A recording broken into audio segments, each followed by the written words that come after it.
नमस्कार दोस्तों। तो आज भारतीय संविधान के राज्य के नीति निर्देशक तत्व भाग 4 के कुछ महत्वपूर्ण प्रश्नों को देखते हैं, जो कि आने वाले हर एक एग्जाम के लिए बहुत ही लाभकारी होगा। चलते हैं आज के नए क्वेश्चन के साथ। भाग 4 के पहला क्वेश्चन आ गया। पहला क्वेश्चन क्या कह रहा है?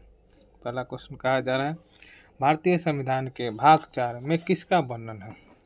What is described in Part 4 of the Indian Constitution? भारतीय संविधान के भाग 4 में किसका वर्णन है? तो भाग मौलिक अधिकार का, राज्य के निर्देशक तत्व का, मौलिक कर्तव्य का या आपातकाल के। तो किसका वर्णन है भाग 4 में? तो राज्य के नीति निर्देशक तत्वों का, directive principle of state policy. Next question की ओर चलते हैं। दूसरा क्वेश्चन हम लोग का क्या कह रहा है?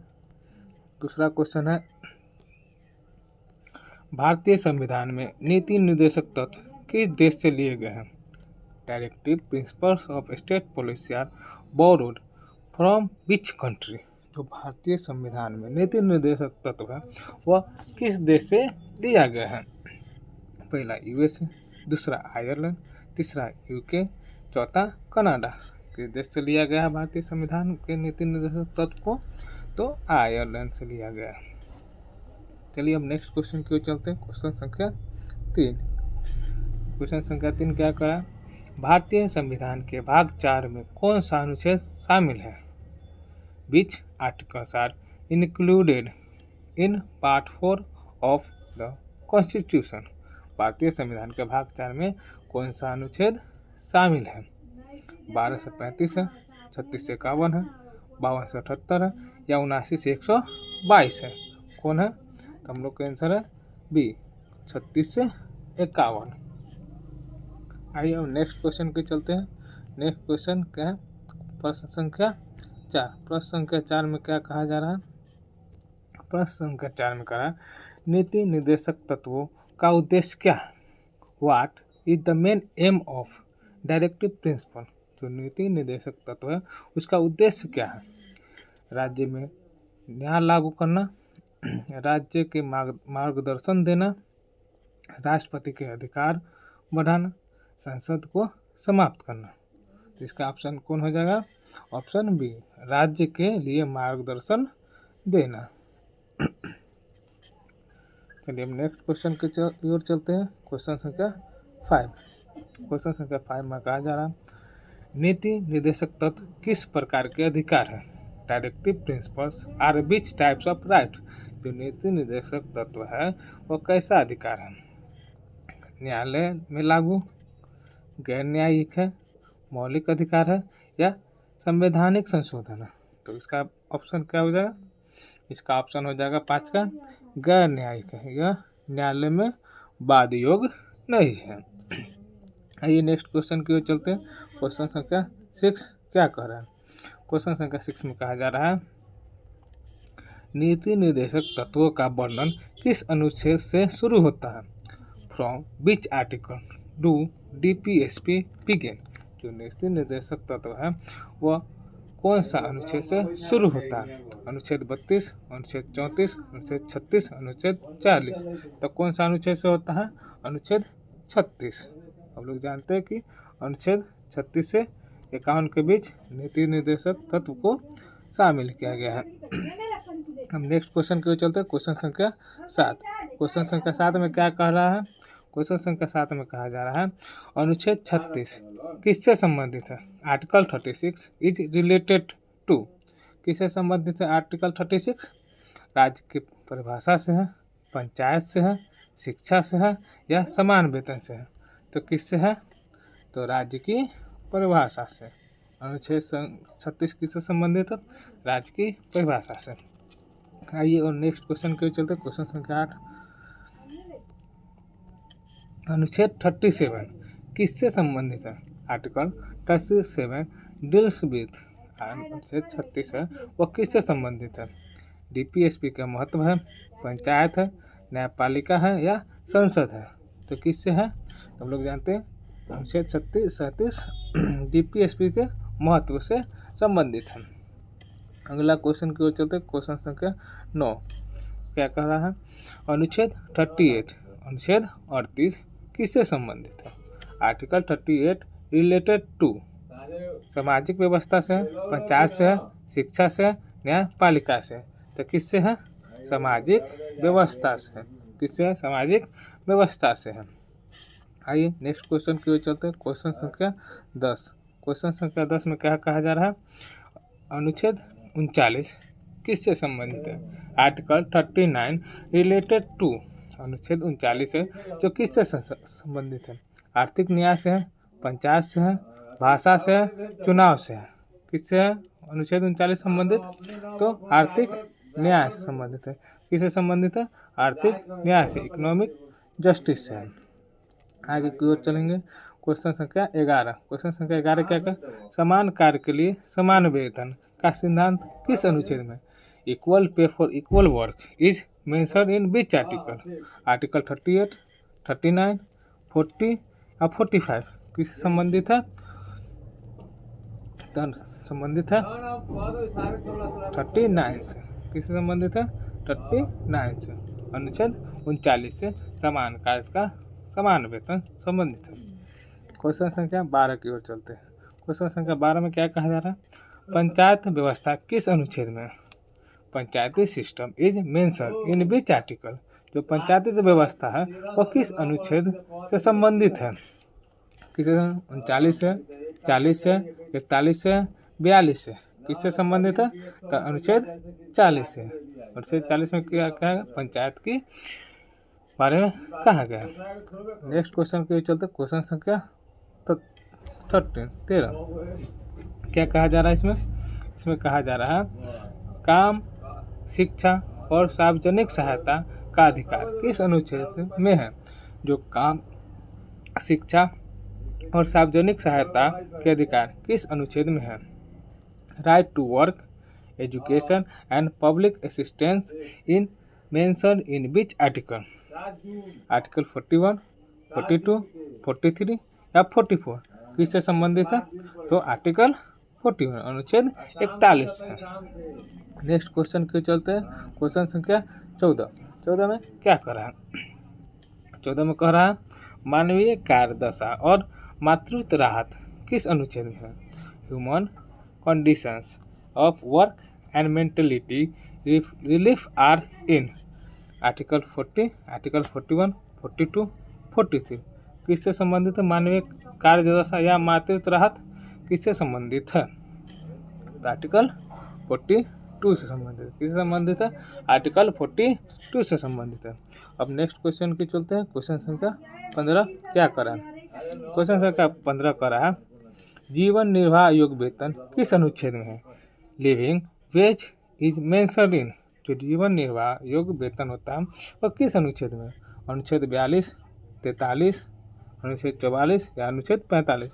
तो जीवन निर्वाह योग्य वेतन किस अनुच्छेद में है? तो अनुच्छेद 43 में है, अनुच्छेद 43 में है। नेक्स्ट क्वेश्चन के चलते क्वेश्चन संख्या 16 क्या कर रहा है? क्वेश्चन संख्या 16 कर रहा है समान नागरिक संहिता किस अनुच्छेद में है? Uniform civil code is in which article? समान नागरिक संहिता किस अनुच्छेद में है? अनुच्छेद 43, अनुच्छेद 44, अनुच्छेद 45, अनुच्छेद 46 किस में है? तो किस में है? अनुच्छेद 44, अनुच्छेद 44। हम नेक्स्ट क्वेश्चन की ओर चलेंगे। क्वेश्चन संख्या 17 नंबर क्वेश्चन क्या कर रहा है? प्रारंभिक शिक्षा किस अनुच्छेद में है? Early childhood care and education is in प्रारंभिक शिक्षा किस अनुच्छेद में? अनुच्छेद 45, अनुच्छेद 46, अनुच्छेद 47 और या अनुच्छेद 48 प्रारंभिक शिक्षा किस अनुच्छेद में है? तो अनुच्छेद 45 में। किसमें? अनुच्छेद 45। नेक्स्ट क्वेश्चन के चलते क्वेश्चन संख्या 18 क्या कर रहा है? अनुसूचित जाति एवं जनजाति अनुसूचित जाति एवं जनजाति के हितों की रक्षा किस अनुच्छेद में है? Promotion of ST interest is mentioned इन अनुच्छेद 44, अनुच्छेद 45, अनुच्छेद 46 या अनुच्छेद 47? तो किस में दिया गया इसकी प्रावधान? अनुच्छेद 46 में दिया गया। आइए नेक्स्ट क्वेश्चन की ओर चलते हैं। क्वेश्चन संख्या 19। पोषण स्तर और जन स्वास्थ्य बढ़ाने का प्रावधान किस अनुच्छेद में है? Rising level of nutrition and public health is in अनुच्छेद 46, अनुच्छेद 47, अनुच्छेद 48 या अनुच्छेद 49 में। तो किस में है? अनुच्छेद 47 में है, अनुच्छेद 47। आगे वो चलते हैं नेक्स्ट क्वेश्चन। क्वेश्चन संख्या 20 क्या कर रहा है? क्वेश्चन संख्या 20 कहा जा रहा है कृषि और पशुपालन किस अनुच्छेद में? Agriculture and human husbandry is in कृषि और पशुपालन किस अनुच्छेद में? अनुच्छेद 47, अनुच्छेद 48, अनुच्छेद 49 या अनुच्छेद 50। तो किस संबंधित है कृषि और पशुपालन? तो अनुच्छेद 48 से संबंधित है। किससे संबंधित है? अनुच्छेद 48। नेक्स्ट क्वेश्चन की ओर चलते हैं। क्वेश्चन संख्या 21। क्वेश्चन संख्या 21 में क्या कहा जा रहा है? राष्ट्रीय महत्व के स्मारकों की रक्षा किस अनुच्छेद में? प्रोटेक्शन ऑफ मोमेंट्स इन अनुच्छेद 48 में है, अनुच्छेद 49 में है, अनुच्छेद 50 में या अनुच्छेद 51 में। कहा जा रहा है राष्ट्रीय महत्व के स्मारकों की रक्षा किस अनुच्छेद में दिया गया है? तो अनुच्छेद 49 में। किस में दिया गया? अनुच्छेद 49 में। नेक्स्ट क्वेश्चन की ओर चलते हैं। क्वेश्चन संख्या 22। क्वेश्चन संख्या 22 में क्या कहा जा रहा है? न्यायपालिका को कार्यपालिका से अलग करने का प्रावधान किस अनुच्छेद में है?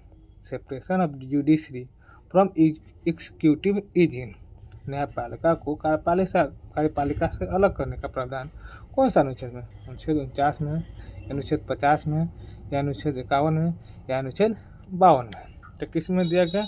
तो अनुच्छेद 50 में दिया गया है। किस में दिया गया? अनुच्छेद 50 में।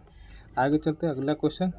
अंतर्राष्ट्रीय शांति और सुरक्षा को बढ़ावा देने का प्रावधान किस अनुच्छेद में है? Promotion of international peace is in अंतर्राष्ट्रीय शांति और सुरक्षा को बढ़ावा देने का प्रावधान और किस अनुच्छेद में है? अनुच्छेद 49, अनुच्छेद 50, अनुच्छेद 51 या अनुच्छेद 52।